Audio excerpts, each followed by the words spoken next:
Bom dia, meus amigos, como vocês estão? Eu espero que vocês estejam bem. Novamente aqui eu sou o Miguel, né? Vamos aí dar início à nossa construção do sistema. Na verdade, eu já tinha dado início, só que eu tive alguns problemas em relação ao áudio do vídeo e acabou que não gravou, né? Eu espero que não esteja muito ruído, eu tô com a janela aberta aqui, porque eu preciso de luz solar, né? Recomendo aí para vocês luz solar, né? Nessa vida aí de desenvolvedor, enfim. Mas eu tive alguns problemas com o primeiro vídeo em relação ao áudio. Então eu vou dar uma rápida passada no que eu consegui fazer, para que vocês não fiquem perdidos também, né? Então aqui eu estou com o meu VS Code aberto. E vamos lá. Eu implementei a primeira classe com domínio rico. Inclusive, eu já versionei aqui no GitHub, já está até aqui, ó, implementada a primeira classe com domínio rico. Basicamente isso. Vou só fechar aqui.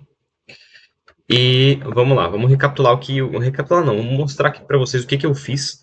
Basicamente, eu fiz o quê? A classe asset. A classe asset é o ativo, né? É o bem patrimoniado que a gente vai usar vai ser gerenciado aqui.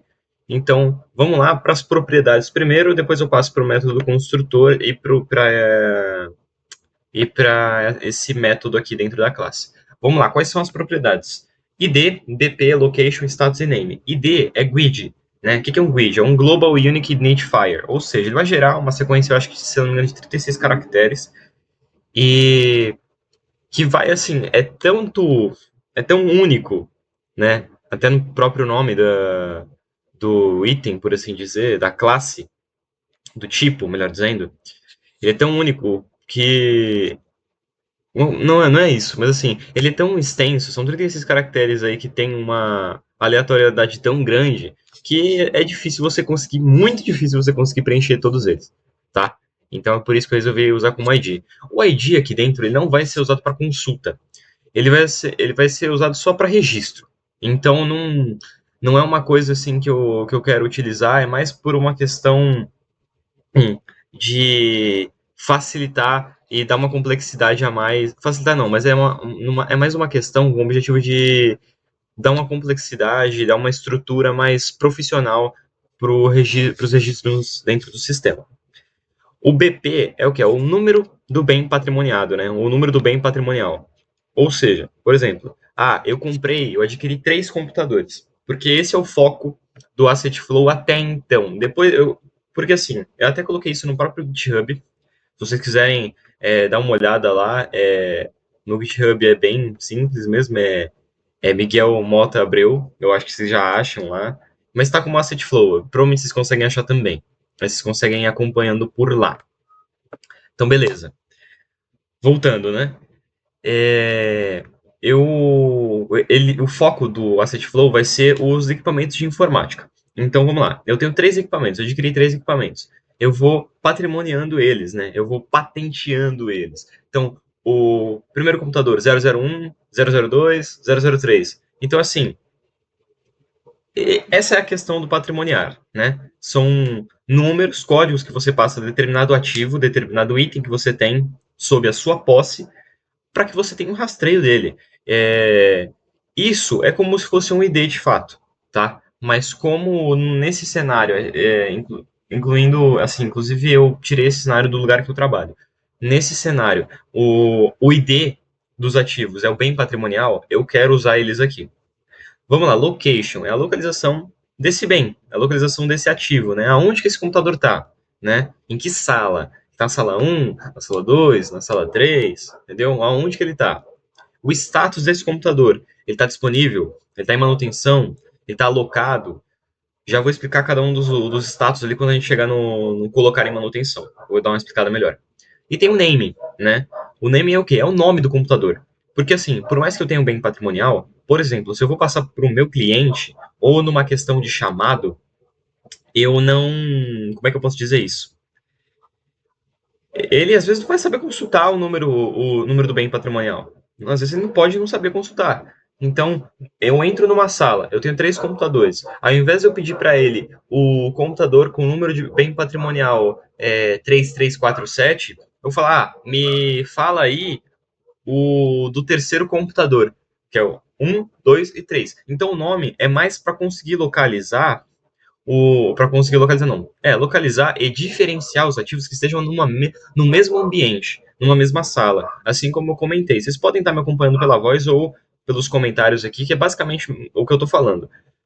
Que eu estou tentando ser um pouco mais sucinto para não roubar muito tempo em relação ao que já deveria estar registrado. Mas enfim, agora a gente vai lá para o método construtor. Vamos lá. Método construtor. Método construtor é o quê? É um método que é passado toda vez que eu vou instanciar essa classe. Toda vez que eu vou transformar essa classe em um objeto, e aí, por exemplo, eu vou querer cadastrar um ativo que se encaixe dentro do escopo desta classe, ele vai passar obrigatoriamente pelo método construtor. Então vamos lá, o que entra no método construtor? É o ID, é o grid.newGrid, ele vai me gerar um grid, né? Um Global Unique Identifier. Até então tudo bem, é um método aqui. O status, um nome, a localização padrão vai ser estoque, porque é onde eu preciso. Como eu posso dizer? É onde, por padrão, eles vão estar alocados. Porque como eu só vou conseguir alocar um computador depois de registrar. Eu não vou conseguir colocar um computador e registrar ele no mesmo momento. E o BP é o BP, né? Porque o BP é o BP, do caso eu estou falando dos parâmetros aqui de cima. Porque esses parâmetros, eu não. Qual que é a ideia? Tanto seguindo a orientação do Gemini, como eu falei para vocês no vídeo anterior, vou usar ele assim de tech lead, né? Porque eu não quero que ele me dê a resposta, eu quero que ele me estimule a pensar, mas assim, eu quero entender assim se a opinião dele faz sentido, se não faz, eu até deixo livre aí para vocês comentarem, enfim. Qual que é a ideia? Eu não posso cadastrar um ativo, neste caso um computador, sem eu dar um nome para ele. Notificação da Shopee aqui, cara. Deixa eu só desligar aqui. Eu não posso cadastrar um ativo se eu não der o nome do computador, o status e o BP. Por quê? O nome eu posso mudar futuramente. Eu posso mudar o nome futuramente. Mas eu posso colocar, por exemplo, primeiramente o nome pode ser a configuração do computador. Inclusive, essa é uma adição interessante para uma propriedade, a configuração do computador. É claro que assim, a configuração do computador talvez funcionasse melhor se fosse um JSON, sabe? Porque é um pouco complicado. Essa questão é um pouco complicada. Eu não tinha pensado nisso em relação à configuração do computador, mas agora que eu falei é verdade. Mas enfim, eu não posso, voltando ao foco, né? Eu não posso adicionar um computador se eu não colocar um nome, se eu não colocar se ele está disponível ou não, porque às vezes eu posso adquirir um computador quebrado, natural até, e o BP, né? Eu não posso colocar um computador para rodar, para funcionar, para distribuir, por assim dizer, se eu não tiver ele patrimoniado por mim. Não tem como, né? Porque eu não tenho prova de que ele é meu. E aí, basicamente, o que essas funções aqui embaixo elas fazem? São três funções, não, essas três condicionais aqui. Eu acho que eu vou fechar essa janela daqui a pouco, porque realmente os cachorros latindo aqui tá difícil. Enfim, o que elas fazem? Primeiro, ele detecta se o nome tá vazio. Porque, como eu falei, o nome do ativo não pode ser vazio. Eu não posso cadastrar um computador se ele não tiver um nome. Nem que seja baseado numa configuração dele, como eu disse. Então, isso aqui, essa condicional, ela faz justamente isso. A ideia dela é fazer justamente isso. Ela vê se essa string está nula ou vazia e joga uma exceção. É isso. Aqui, mesma coisa. Com status, não posso adicionar um computador se eu não adicionar status. Mesma coisa com o BP. Não posso adicionar um computador se não tiver BP. Então, esses ifs, né, essas condicionais, são basicamente para isso. Esse método aqui, para colocar o ativo em manutenção, ele faz justamente isso que eu acabei de dizer.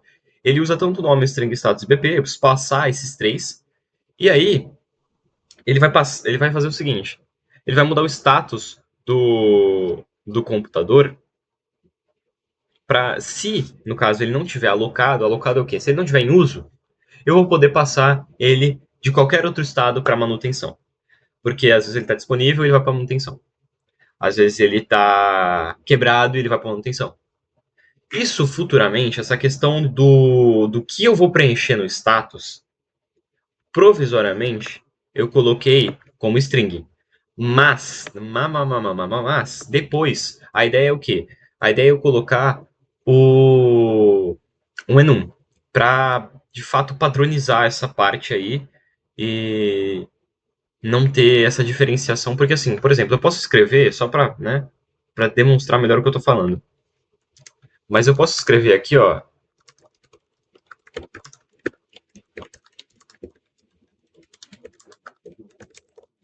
essas 4 palavras. Dessas 4, duas significam a mesma coisa. Para não ter essa variação, eu faço um enum. Então, assim, vou pensar nisso depois. Mas basicamente é isso. Acho que deu para resumir aqui. Eu resumi em quanto tempo aqui? Resumi em 10 minutinhos. Deu para resumir legal. Então vamos lá. Na verdade, assim, parando para pensar, talvez faça mais sentido dividir isso no dia um. Eu acho que faz mais sentido. Eu acho que eu vou até fazer isso. Então, o dia um, mas no caso do dia 2 eu vou gravar logo agora. E muito obrigado a todos que assistiram esse vídeo. O vídeo, assim, eu tentei ser o mais sucinto possível para explicar o que eu tinha para fazer. O vídeo original tinha dado em torno de 24 minutos, e porque eu fui desenvolvendo aos poucos. Mas basicamente é isso. Lembrando, o projeto está no GitHub, se vocês quiserem conferir ali, podem conferir. Qualquer opinião aí eu estou aceitando, tá? Qualquer mesmo, porque eu acho que toda observação ela pode ser válida em algum sentido, então sintam-se à vontade aí para vocês, enfim, darem a opinião de vocês sobre alguma função que foi implementada, sobre alguma característica do projeto. É isso. Enfim, muito obrigado a todos que assistiram até aqui. Eu encerro esse dia por aqui e nos vemos no dia 2.